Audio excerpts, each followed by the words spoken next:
کشمیری آئی کہاں سے اور اس کے حد و حال، اس کے کریکٹرسٹکس کیا ہیں. اب اسکرپٹ کی بات کر رہے ہیں؟ نہیں، جب سینسس ہوا تھا ہماری آبادی 4 لاکھ کے آس پاس تھا. اس سے پہلے کیا تھا؟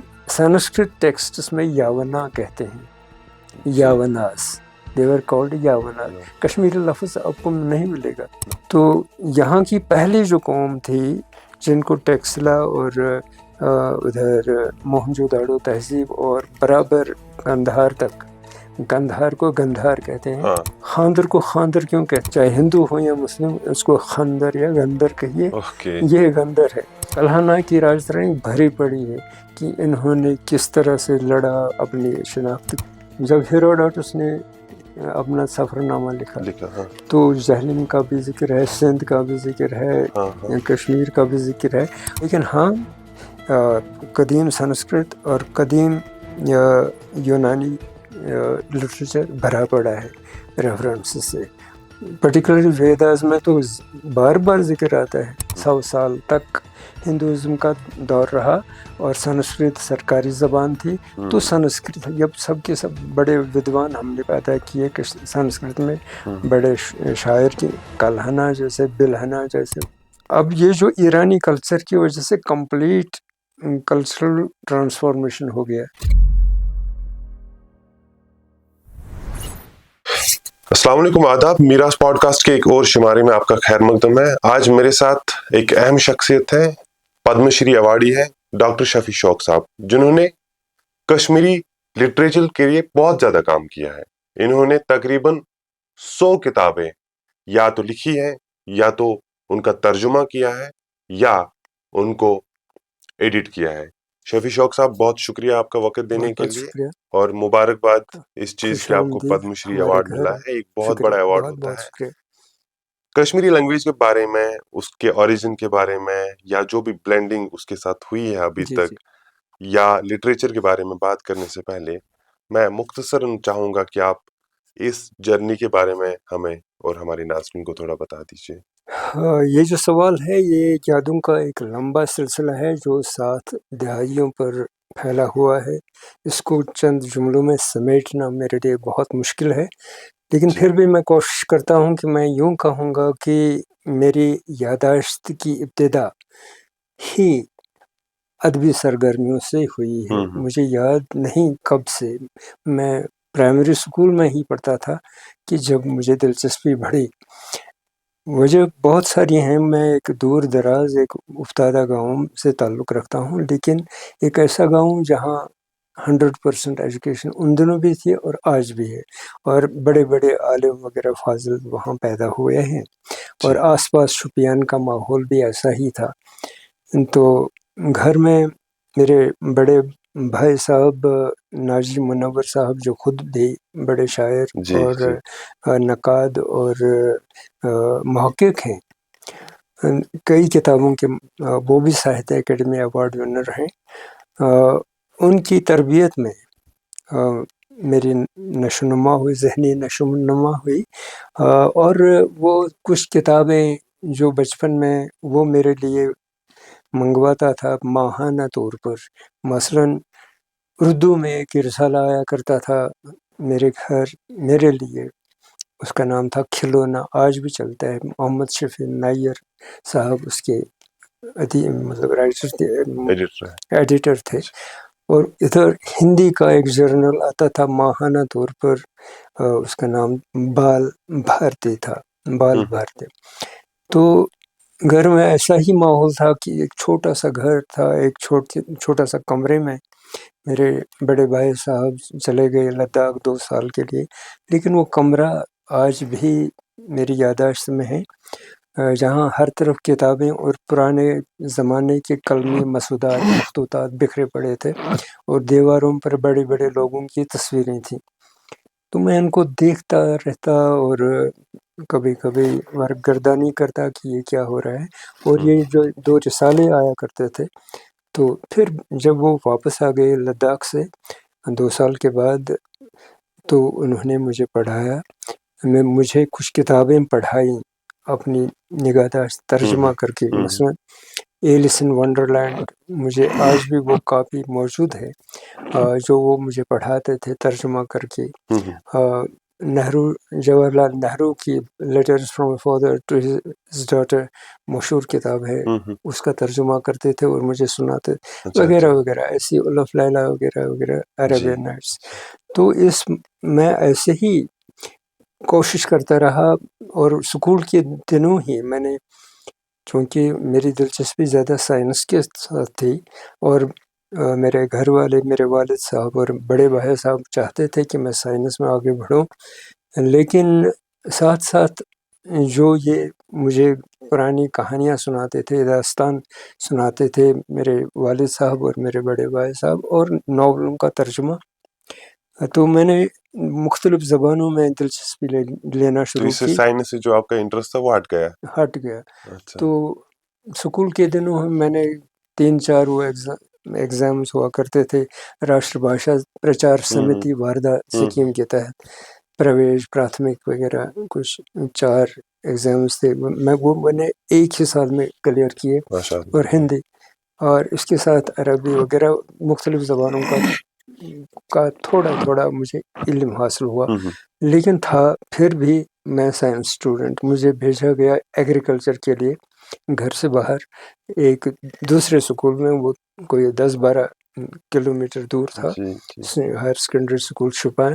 تو لیکن وہاں بھی میں وہاں کے اسکول میگزین کا کوثر ناگ کا ایڈیٹر بن گیا.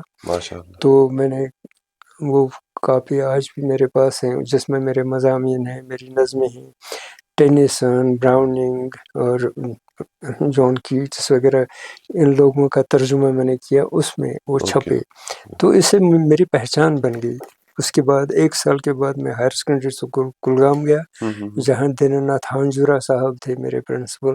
انہوں نے مجھے بہت پیار دیا, اور سائنس کے ساتھ ساتھ میں مختلف زبانوں کے علم و ادب میں بھی دلچسپی لیتا رہا. نتیجہ یہ نکلا کہ سائنس میں میری اچھے مارکس نہیں ملے, فرسٹ کلاس نہیں ملا, ٹیچنگ فرسٹ کلاس ہوا کرتا تھا. تو پھر مجھے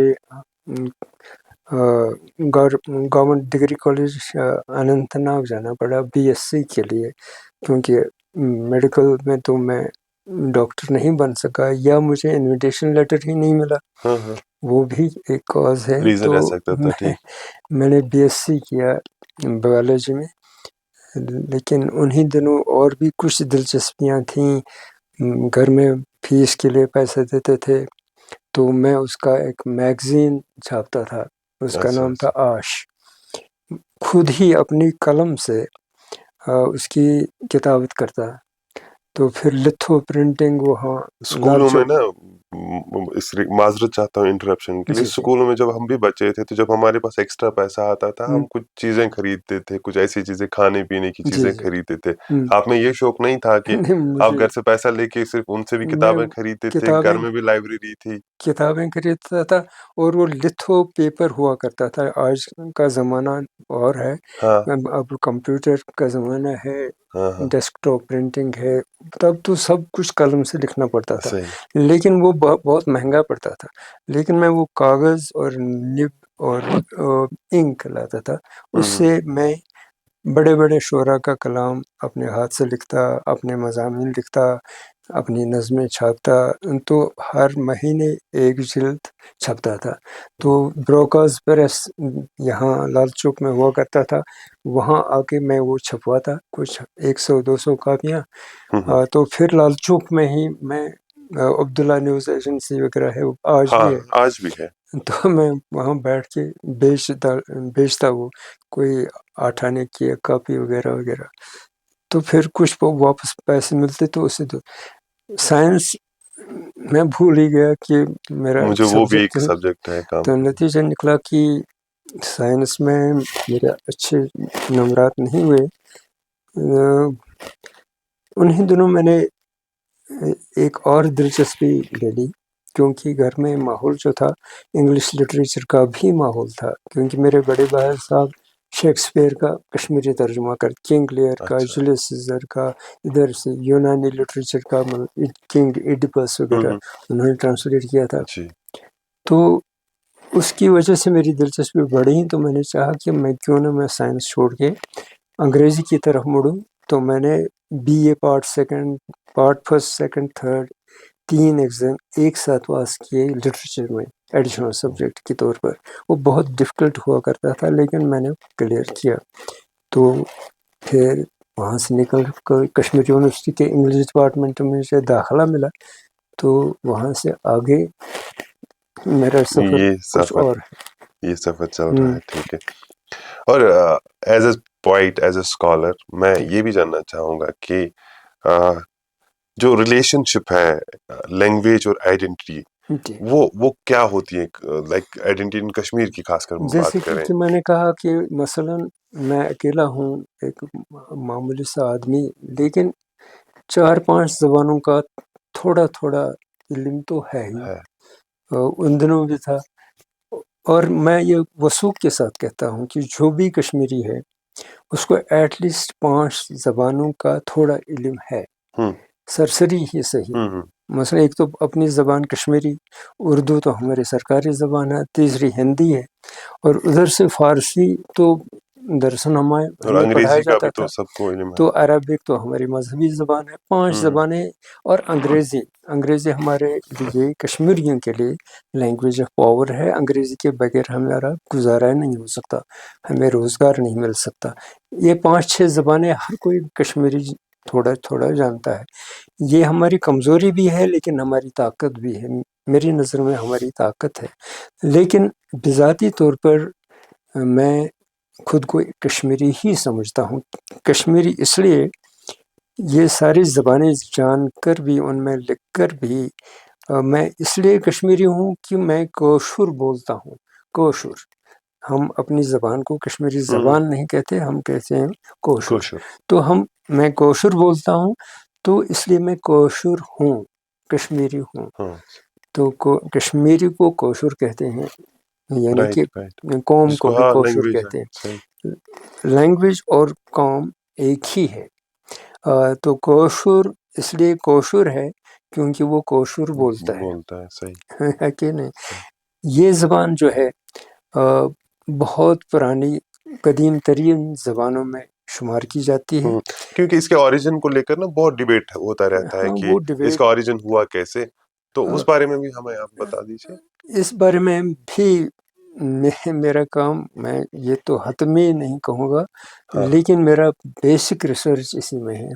PhD بھی اسی میں ہے کہ یہ کشمیری آئی کہاں سے، اور اس کے یہ حد و حال، اس کے کریکٹرسٹکس کیا ہیں. میری اپنی مختصراً یہی کہوں گا، یہ کشمیری زبان ہے ایک انڈو یورپین لینگویج ہے. ہم جو بھی برصغیر میں زبانیں بولی جاتی ہیں ڈراوڈ کے بغیر، ڈراوڈین لینگویج کے بغیر، وہ سب انڈو یورپین لینگویجز ہیں. اس کی ایک شاخ ہے انڈو ایرین، جو سنسکرت، ہندی وغیرہ اور پنجابی وغیرہ گجراتی ہیں، ان کو انڈو ایرین کہیں گے. لیکن میری زبان اس گروپ میں آتی ہی نہیں. اچھا، یہ انڈو آرین میں نہیں آتی ہے. انڈو ایرین میں نہیں، انڈو یورپین تو ہے، لیکن ادھر سے ایک اور گروپ ہے سلیوک لینگویجز، جو بالٹک اوشن، بلیک اوشن کے آس پاس یہ سلیوک کنٹریز ہیں، ایسٹ یورپین کنٹریز ہیں. چونکہ یہ کنٹیگیوس ہے زمینی طور پر، ادھر سے نہیں، ساؤتھ کی طرف نہیں تھا، لیکن ادھر سے سب راستے، یہ سلک روٹ وغیرہ سب ان سے جڑ. تو پرانے زمان، کیونکہ ایک عجیب بات ہے جس پر دنیا کے تمام ماہر لسانیات حیران ہیں کہ کشمیری زبان کا جو سٹرکچر ہے وہ اسٹرائکنگلی برصغیر کی باقی زبانوں سے کمپلیٹلی ڈفرینٹ ہے. کمپلیٹلی ڈفرینٹ، 1% نہیں، 10% نہیں، بلکہ 100% ڈفرینٹ ہے. آپ اسکرپٹ کی بات کر رہے ہیں؟ نہیں. اچھا. اس کا اسٹرکچر سے میننگ ہے، اس کا صوتیات اور اس کا جملیات ہم سنٹیکس کو کہتے ہیں. Syntax, sentence structure. Sentence structure مثلا اگر میں کہوں گا وہ چھوس کوشر، میں ہوں کشمیری، لیکن اردو، ہندی وغیرہ جو انڈین لینگویج میں انڈو ایرین، ان میں جو یہ چھس ہے یعنی ورب ہاں فائنائٹ ورب ہاں وہ لاسٹ پر آتا ہے. ہاں میں کشمیری ہوں، رائٹ کشمیری میری مادری زبان ہے لاسٹ میں گیا. ہاں لیکن کشمیری میں کٲشُر چھِ سٲنۍ مادری زبان چھِ ٲس تہِ تہٕ آسہِ تہِ وغیرہ وغیرہ. ٹھیک یہ جو فائنائٹ ورب ہے وہ امیجیٹلی سیکنڈ سلاٹ لیتی ہے جملے میں، ہے رائٹ جس طرح انگریزی میں. سو اٹ میں نے ہیز اسٹرکچرل ڈفرینس یہ رائٹ. بیسک اسٹرکچرل ڈفرینس ٹھیک ہے. ہے ہر کوئی ماہر لسانیات اس کو فنڈامنٹل کہتا ہے. ہاں کرنل اسٹرکچر کیا ہے، ٹھیک اسی سے پھر یہ جو کرنل اسٹرنگس ہیں انہی سے لاتعداد فائنائٹ سے انفینٹ سینٹینسز ابھرتے ہیں. فائنائٹ یہ ہے سبجیکٹ ورب اور آبجیکٹ، پھر ان کے پارٹس. چونکہ یہ ٹیکنیکل سبجیکٹ ہے یہاں میں گرافیکلی نہیں دکھا سکتا سبجیکٹ ورب اور آبجیکٹ، لیکن سب کی سب جو برصغیر کی زبان میں کا الٹ ہے.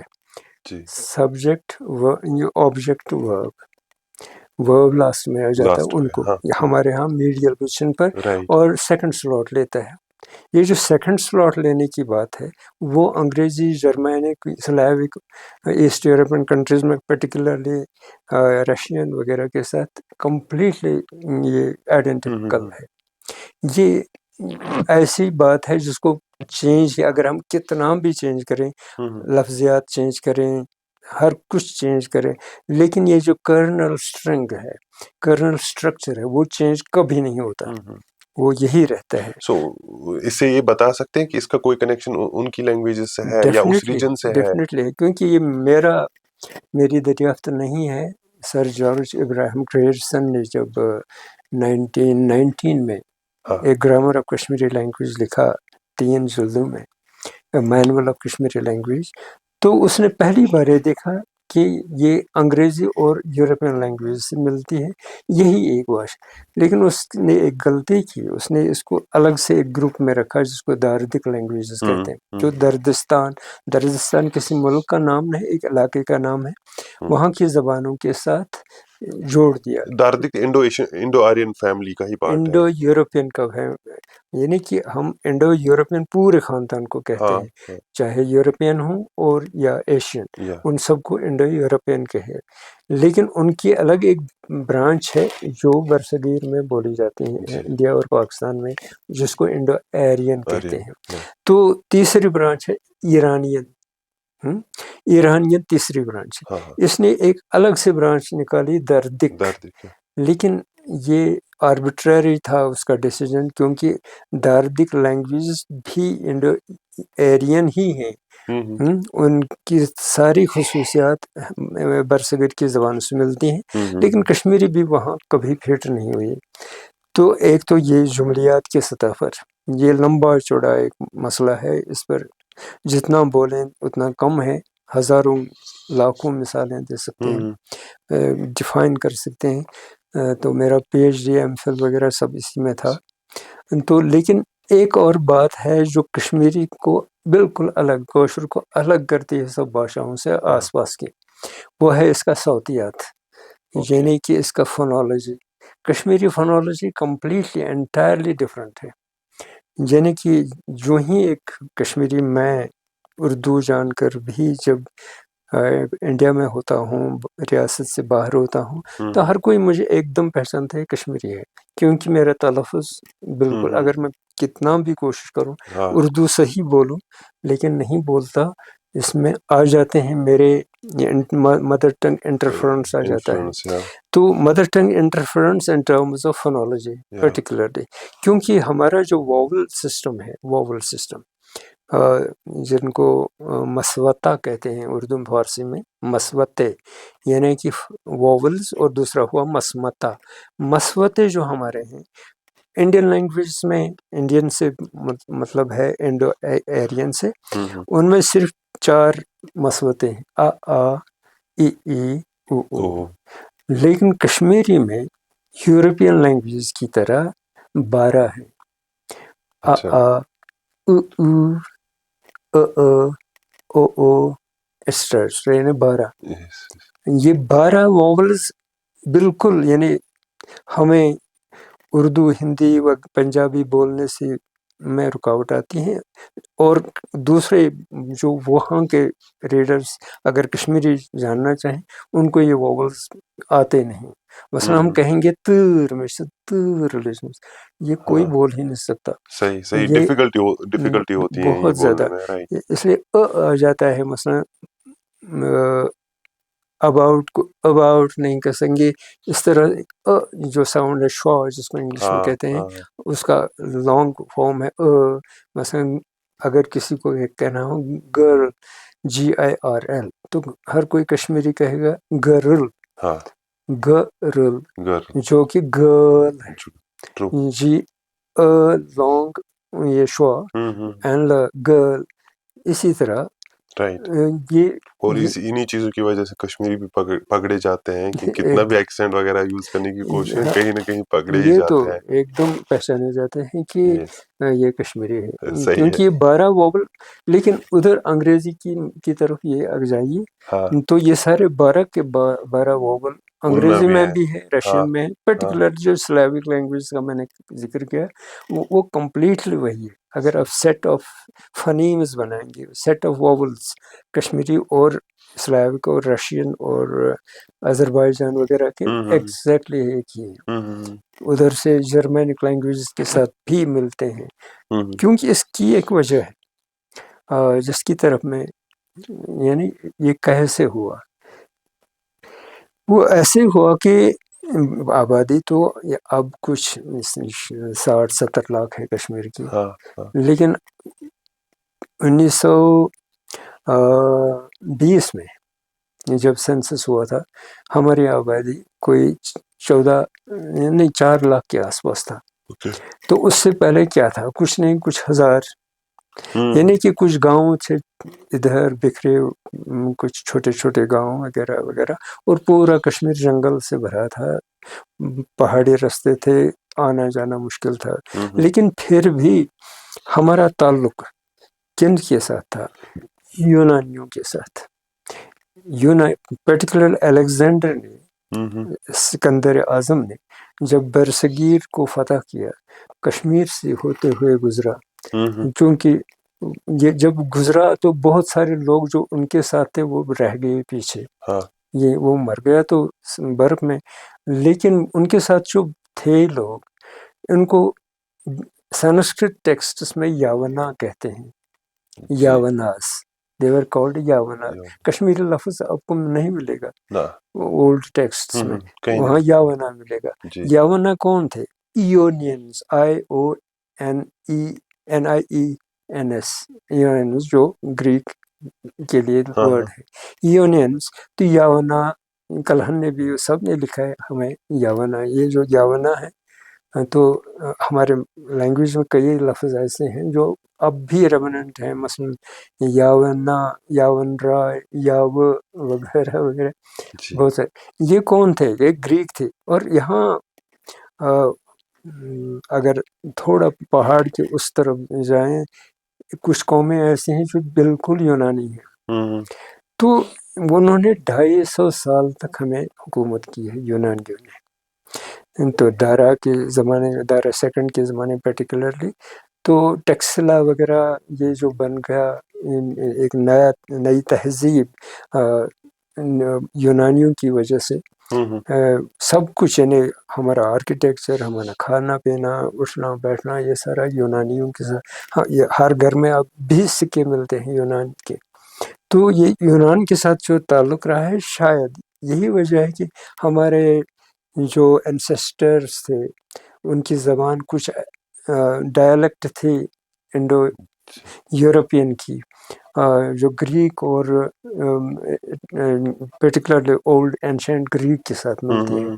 چونکہ ہمارے اینشینٹ گریک کے ساتھ تعلقات ہیں، یہ قومیں اس طرح سے اثر انداز ہوتی رہتی ہیں لیکن بنیاد رہ جاتی ہے. تو یہاں کی پہلی جو قوم تھی جن کو ٹیکسلا اور ادھر موہنجو داڑو تہذیب اور برابر گندھار تک، گندھار کو گندھار کہتے ہیں، گندھارا کیوں؟ گندھارا ہم خود کو بھی گندھارا کہتے ہیں، کشمیری خود کو گندھارا کہتے ہیں، گندر. تو گندر جو ہیں یعنی کہ گندھارا سے ملتے جلتے یہ گندھار کی ریفرنس ہے. ہاں گندھار، کیونکہ گریکوں نے اس کو تہذیب کو بنایا. کندھار، کندھار کے بت، کندھار کی آرکیٹیکچر سب کچھ گریک ہی ہے. تو ہم گندھارا، ہمارا کھانا پینا، ہماری ضیافتیں، ہمارے رسم و رواج، ہمارے پرٹیکولرلی خاندر. خاندر کو خاندر کیوں کہتے ہیں؟ یہ خیر سے نہیں ہے، یہ کیب دچسم سے خاندر، یہ گندھر کا خاندر ہو گیا ہے. اسی ڈھنگ سے ہم شادی مناتے ہیں جس طرح یونانی مناتے تھے. چاہے ہندو ہو یا مسلم، اس کو خندر یا گندر کہیے، یہ گندر ہے. اسی طرح واجوان وغیرہ وغیرہ، مہاراجا مہاریں وغیرہ، ان کے سب کچھ ملتا ہے گریکس کے ساتھ، گندھار کے گریکس کے ساتھ. تو گندھارا تو گریک کلچر کا ایک بہت ستون رہا ہے، بہت بڑا مرکز رہا. اب نہیں ہے لیکن تھا کبھی. تو یہ پہاڑی علاقے میں کچھ گندر رہ گئے پیچھے. تو وہ گندروں کی زبان ہے، گندروں کی قوم ہے. تو کلہانا کی راجدھانی بھری پڑی ہے کہ انہوں نے کس طرح سے لڑا اپنی شناخت کے لیے، اپنی بقا کے لیے. تو یہ سارے لمبی ایک کہانی ہے. تو ہماری زبان اس وجہ سے ڈفرینٹ ہے، لیکن انڈو یورپین یعنی پرٹیکولر ایسٹ یورپین کنٹریز سے بہت زیادہ ملتی جلتی ہے، گریک کے ساتھ بھی ملتی جلتی ہے. ہو سکتا ہے میں غلط ہوں. ہمارے پاس کوئی لائک ٹیکسچوئل کوئی ریفرنس ہے جو ہمیں یہ بتائے، یا اورل ریفرنس ہے جس سے ہمیں یہ اندازہ لگے کہ کشمیری کتنی پرانی ہے؟ ہاں مثلا اگر پھر ہمیں رخ کرنا پڑے گا یونان کی طرف. جب ہیروڈوٹس نے اپنا سفر نامہ لکھا تو جہلم کا بھی ذکر ہے، سندھ کا بھی ذکر ہے، کشمیر کا بھی ذکر ہے. اور وہ سب سے بڑا ریفرنس ہے جو ہیروڈوٹس اور باقی اسکائلیکس وغیرہ جو یونان سے یہاں سفیر آئے. تو انہوں نے خوب لکھا ہے اس بارے میں کہ ہمارے خلقت بھی یعنی کہ ہمارے فزیوگنمی بھی. میں قد کا چھوٹا ہوں، کوئی لمبا ہے، لیکن فزیوگنمی، ناک کا اسٹرکچر، چہرے کا اسٹرکچر، یہ گریک سے، اور گردن وغیرہ یہ سب گریکس کے ساتھ ملتی ہے. اور آپ خاص طور پر یعنی کہ گریکس کے، ان کو ہم یاونا کہتے ہیں. یہ یاونا جو گریکس ہیں ان کے ساتھ بہت ملتا جلتا ہے، اور خوب ہیروڈوٹس نے اس کے بارے میں لکھا ہے. اسی لیے جو ہندوستان سے بعد میں، وہ تو بعد کی بات ہے، باہر جنوب کی طرف سے جو یہاں سیاح آئے تو انہوں نے موقع کیا کہ یہ تو الگ سی قوم ہے، یہ تو گندھاری قوم ہے، یہ تو یاونا قوم ہے. تو اس وجہ سے یہ 8ویں-10ویں صدی میں جب ساؤتھ کی طرف سے ہندو عالم فاضل یہاں آ گئے، انہوں نے یہ پہلا سینٹنس کہا. ان کی زبان بھی الگ ہے اور ان کے خط و خال بھی الگ ہیں، ان کے فزیوگنمی اور فزیکل سٹرکچر ڈفرینٹ ہے. تو یہ چیزیں ہیں.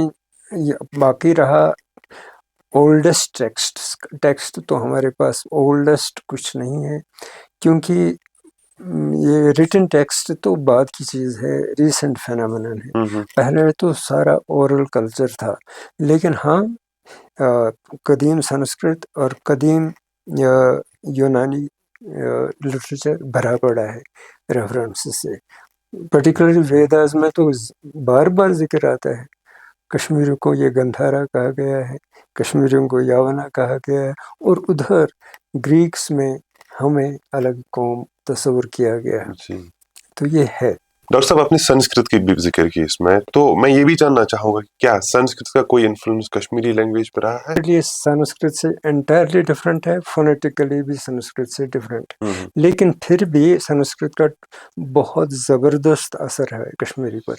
وہ کس اعتبار سے؟ وہ لفظیات کے اعتبار سے. یعنی لیگزیس جو کشمیری کی ہے، ہمارا جو ورڈ فنڈ ہے، الفاظ کا ذخیرہ ہے، وہ الفاظ کا ذخیرہ 90% ہاں 90% سے بھی زیادہ سنسکرت سے ہے، یعنی کہ اچھا جو اچھا۔ پرانی کشمیری ہے وہ بالکل سنسکرت سے ملتی جلتی ہے لفظیات کے اعتبار سے۔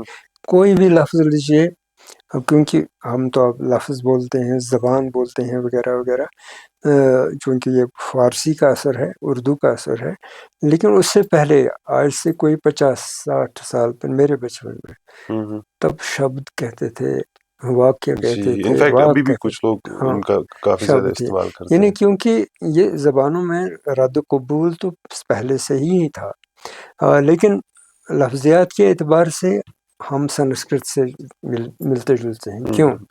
کیونکہ 8ویں صدی عیسوی سے جب راجا اونتی ورمن وغیرہ یہاں بدھزم کا اختتام ہوا، بدھزم اینڈ ہو گیا تو ہندوازم کا دور آ گیا، تو ساؤتھ انڈیا سے بہت سارے ودوان یہاں آ گئے، ابھینو گپتا، آنند وردھنا، ممٹا وغیرہ وغیرہ، سب کے سب فلاسفرس، گرامیرینز وغیرہ، ان کو یہاں بہت ایک اچھا ماحول ملا، دربار میں جگہ ملی، تو انہوں نے سنسکرت کو یہاں سرکاری زبان بنایا یہاں کے راجاؤں نے، تو عام لوگوں کو بھی متاثر کیا۔ عام لوگ متاثر ہوتے ہیں، جو سرکاری زبان ہو اس سے بے دخل تو نہیں رہ سکتے۔ وہ ہر کسی درخت کا، ہر کسی پھول کا، گھاس کا، اگر کوئی بھی نام لے لیجیے، میرا کشمیری لغت ہے، میں نے بنایا ہے، ایک بہت بڑا ڈکشنری ہے، میرے 8-10 سال کا کارنامہ ہے کشمیری لغات۔ میں نے ہر ورڈ کا بریکٹ میں دیا ہے ایٹمالوجی، وہ سنسکرت سے ملتی ہے، اور سنسکرت ہی لپی میں دیا ہے۔ تو میں جانتا ہوں کہ ہمارا 90% ورڈ فنڈ لیگزیس سنسکرت سے آیا ہے، لیکن یہ ورڈ فنڈ جو ہے، ورڈز جو ہوتے ہیں وہ کسی زبان میں یہ بدلتے رہتے ہیں، کیونکہ یہ کلچرلی ڈپینڈنٹ ہیں، کلچرلی ڈٹرمنڈ ہے۔ جو کلچر غالب کلچر ہوتا ہے، ڈومیننٹ کلچر ہوتا ہے، اس کے الفاظ ریسیسو لینگویجز میں آ جاتے ہیں، تو اس وجہ سے سب کے سب الفاظ میں 90% الفاظ بہت کم ہیں جن کا سنسکرت میں ایٹمالوجی نہیں ملتی، لیکن 90% ہمارے اور پھر سنسکرت جب سے، اسلام آنے کے بعد عربک اور وہ بعد میں ہوا، پرشین کا بھی ایک وہ تو انفلوئنس بعد رہا میں ہوگا۔ ہوا 14ویں صدی کے بعد، جی مطلب یہ 8ویں صدی سے 14ویں صدی، ہاں 6-7 سال، 100 سال تک ہندوازم کا دور رہا، اور سنسکرت سرکاری زبان تھی، تو سنسکرت جب سب کے سب بڑے ودوان ہم نے پیدا کیے کہ سنسکرت میں، بڑے شاعر کی کلہنا جیسے، بلہنا جیسے وغیرہ جی وغیرہ، جی بہت سارے لوگوں کو یہاں ہی جنمے، اور باہر سے بھی جو آئے تھے وہ بھی کشمیری بن گئے۔ تو لیکن یہ 14ویں صدی کے آغاز سے پہلے ہی سٹارٹ ہوا تھا، جب یہاں ہندوازم زوال پذیر ہوا سرکاری طور پر، تو اسلامک کنورشن ہوا، یا اسلامی اقتدار آ گیا، سرکار بنی شہاب الدین کے زمانے سے، شامیری دور کا پہلا۔ لیکن اس سے پہلے یہ ایک واقعہ ہوا تھا، جو لاسٹ رولر آف کشمیر تھی، وہ تھی کوٹرانی۔ کوٹارانی، ہاں کوٹر رانی راجہ ادھیان دیو کی، ادھیان دیو تو بھاگ گیا خطرے سے، کیونکہ یہاں سے محمود غزنوی وغیرہ کا اٹیکس ہو رہے تھے، تو بھاگ گیا، اور اس کے دربار میں 2-3 بہت بڑے کورٹیئرس تھے۔ ایک تو سلطان شہاب الدین تھا دربار میں، وہ وزیر اعظم جیسا تھا، اور ایک اور تھا غازی چک، وہ ہیرت افغانستان سے تھا۔ یہ طاق میں بیٹھے تھے دربار میں۔ جب ادھیان دیو بھاگ گیا تو سلطان شہاب الدین نے کوٹرانی کے ساتھ شادی کی، یہ اس کی 4تھی شادی تھی۔ تو لیکن پھر کیا ہوا کہ وہ ولر کے پاس ایک جزیرہ ہے، اندرکوٹ کچھ کے ایسا، ہاں، وہیں مر گئی، شادی وہیں ہوئی، وہیں مر گئی، تو سلطان شہاب الدین نے سرکار سنبھالی تو تب سے اسلامی دور شروع ہو گیا. سنسکرت کی جگہ فارسی نے لے لی, عربی ہماری مذہبی زبان بن گئی, تو تب سے انفلوئنس بڑھ گیا فارسی اور عربی کا. ریپلیسمنٹ ہو جاتا ہے, یعنی کہ شبد کے بدلے ہم لفظ کہیں گے, زبان بھاشا کے بدلے ہم زبان کہیں گے, وغیرہ وغیرہ. ہر کسی سطح پر ریپلیسمنٹ ہو گیا, سبسٹیٹیوشن ہو گیا. تو یہ آج بھی ہوتا ہے. اب یہ جو ایرانی کلچر کی وجہ سے کمپلیٹ کلچرل ٹرانسفارمیشن ہو گیا, تو زبان کا بھی کلچرل ٹرانسفارمیشن ہو گیا. تو درباروں میں صوفیانہ موسیقی کا رواج آ گیا. صوفیانہ موسیقی میں بھی وہ سارے ساز, وہ سارے میوزیکل انسٹرومنٹس جو ایران میں بجاتے ہیں وہی یہاں بھی بجاتے ہیں. یہ پرٹیکولر ایران سے ہی ایران سے ہی سب کے سب. تو یہ اصفہانی یا ایرانی کلچر جو یہاں چھا گیا, اس کو ایرانی صغیر بھی کہا جاتا ہے کشمیر کو, کیونکہ دربار ہو یا عام زندگی ہو, ہر طرف ایرانی تہذیب کی تصویر نظر آتی ہے. تو دربار میں جب صوفیانہ موسیقی کا بول بالا ہوا تو اس کے ساتھ کشمیری صوفی شاعر بھی ابھرنے لگے. عوام میں بھی ایسے شاعر آ گئے جنہوں نے کوشش کی کہ ہم وہی موضوعات برتیں جو ایران کے صوفیوں نے. اتنا ہی نہیں بلکہ ایران کے جو فارسی میں جتنے بھی شاہکار ہیں, ادبی شاہکار, وہ سب کے سب ان کا ترجمہ کشمیری شاعروں نے کیا. مثلا یوسف زلیخا, محمد غامی کی ساری مثنویاں, شیرین خسرو, لیلا مجنون وغیرہ, یہ سب کی سب انہوں نے مثنویاں کشمیری میں لکھی. اسی بحر میں, اسی فارم میں, وہی انہی اظہارات میں, رمز و کنایہ میں جو فارسی شاعر استعمال کرتے تھے. اتنا ہی بڑے بڑے مطلب اسے مثلا شاہنامہ فردوسی, اس کا فارسی سے کشمیری میں ترجمہ ہوا. سامنامہ وغیرہ وغیرہ, جو ہزاروں کی تعداد میں مثنویاں کشمیری میں پائی جاتی ہیں جو آج بھی مقبول ہیں, وہ سب ایران سے آئی ہیں. تو اتنا مقبول ہو گئی کہ ان کو اب کشمیری ہی کہتے ہیں. یعنی کہ مثنوی کی یہ جو صنف ہے اتنی پاپولر ہو گئی کہ مثلا ہمارا پہلا رامائن پرکاش رام نے لکھا ہے محمود غامی کے فوراً بعد. تو پرکاش رام کورگامی نے کوش و رام سرتھ لکھا, لیکن مثنوی میں لکھا. وہی رمز و کنایہ جو یوسف زلیخا میں ہے, وہی رمز و کنایہ جو شیرین خسرو میں ہے, تو لیکن رامائن پر آدھارت ہے.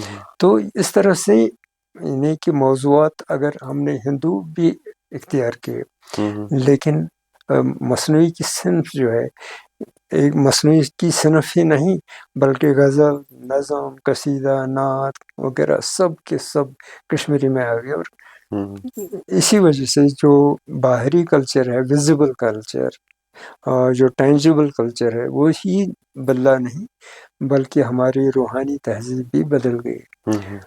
ٹھیک ہے, بہت ساری قدریں انٹرنیشنل ہیں, بین الاقوامی ہیں, اس میں کوئی حرج نہیں, لیکن اظہار و کنایہ میں جو ٹریڈیشنز ہیں وہ زیادہ تر متاثر ہوئی ہیں ایران سے, فارسی سے.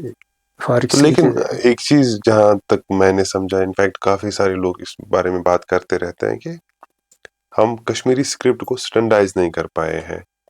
دیکھیے میں اس بارے میں بالکل الگ رائے رکھتا ہوں. رسم خط جس کو کہتے ہیں رسم الخط, یہ رسم الخط ایک آربیٹرری چیز ہے, جبری آمرانہ چیز ہے ہر زبان میں. مثلا انگریزی میں جو رسم الخط ہے رومن, جو لیفٹ رائٹ لکھا جاتا ہے ABC زی تک, اگر کسی بھی انگریزی لفظ کا تلفظ ہوتا وہی جو لکھا جاتا ہے تب بات تھی. ہرگز نہیں ہے. مثلاً ALIEN ایلین ہے، اے کو اے ہے، ABOUT اباؤٹ، اباؤٹ نہیں ہے. BALL بال ہے، بال بال نہیں. نہیں. کال ہے، کال نہیں، وغیرہ وغیرہ. یعنی اے کی ہی 12 آوازیں نکلتی ہیں. لیکن رسم الخط، اس کو میں نے جب کہ کہا کہ ایک رسم ہے، کنونشن ہے، آربیٹریری کہلاتا ہے. تو ہم نے جو پہلے رسم الخط، کچھ لوگ کہتے ہیں کہ ہمارا رسم الخط شاردہ تھا. ٹھیک ہے، کہنے کے لیے ٹھیک ہے، لیکن تھا نہیں. شاردہ یہاں مینuscripts ہیں، لیکن کشمیری مینuscripts تو کوئی نہیں، بالکل نہیں ہے. وہ سنسکرت مینuscripts کو شاردہ میں لکھا گیا ہے. شاردہ کشمیر کا ہی نہیں بلکہ پورے ناردرن انڈیا میں پایا جاتا تھا. تو یہ برہمی اسکرپٹ کی ایک علامت. پھر 1947 کے بعد جب ہم نے یہ پرشو عربک اسکرپٹ اختیار کیا، کیونکہ تب تک تو نستعلیق میں لکھا جاتا تھا.